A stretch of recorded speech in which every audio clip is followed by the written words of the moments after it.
Hello friends, welcome to Academia. This is Ritesh Singh and we are going to study accountancy.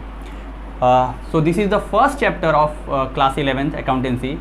So हम यहाँ पे देखेंगे कि need for accounting, क्या ज़रूरत है अकाउंटिंग की बिज़नेस में क्या ज़रूरत है, क्या इंपॉर्टेंस है.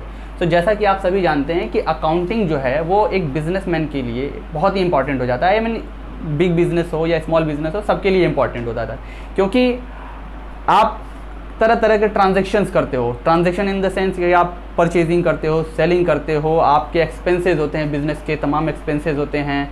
आप जो है लोन लेते हो, आपके पास कैश पड़ा रहता है, बैंक्स में पैसे आते हैं जाते हैं. तो ये सारी चीज़ों का एक सिस्टमेटिक रिकॉर्ड किसके द्वारा रखा जाता है, किसके थ्रू रखा जाता है? ये अकाउंटिंग के थ्रू रखा जाता है.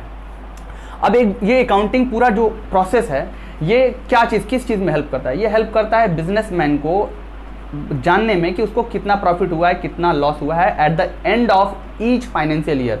एंड इसी अकाउंटिंग के बेसिस पे हम ये भी जानते हैं कि एक बिज़नेस की फाइनेंशियल हेल्थ क्या है. फाइनेंशियल हेल्थ का मतलब ये हो गया कि वो बिज़नेस स्ट्रांगली आज के टाइम चल रहा है कि नहीं चल रहा है, या फिर वो बिज़नेस जो है डिटेरियोरेट हो रहा है, उसकी कंडीशन ख़राब होती जा रही है. तो ये सारी चीज़ें हम देखते हैं अकाउंटिंग में.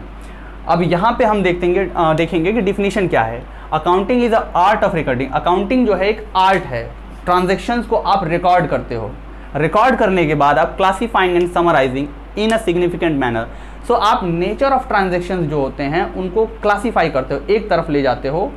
मीन्स कि आप जो नेचर ऑफ ट्रांजेक्शन होते हैं उनको एक तरफ रखते हो और बाकी जो दूसरे नेचर के होते हैं उनको एक तरफ रखते हो. जैसे कि अगर हम कह सकते हैं परचेजिंग का आप अलग हिसाब किताब रख रहे हो, सेलिंग का अलग रख रहे हो, तो ये नेचर ऑफ ट्रांजेक्शन्स आप करते हो. एक्सपेंसेस अलग आ रहे हैं, तो ये सारी चीज़ें.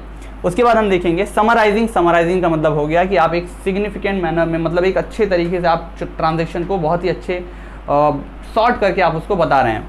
Now significant manner in terms of money transaction and events which are part at least. Okay, so हम क्या करते हैं, मनी के फॉर्म में जो होता है, यानी इन टर्म्स ऑफ मनी जो भी ट्रांजेक्शन होता है इन टर्म्स ऑफ मनी हम एसेस करते हैं और उसी को नोट करते हैं.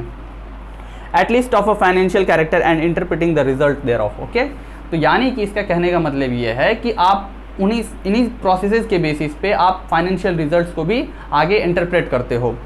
नाउ अगली क्लास में हम पढ़ेंगे accounting is an art as well as science. Accounting को आर्ट क्यों बोला जाता है और साइंस क्यों बोला जाता है.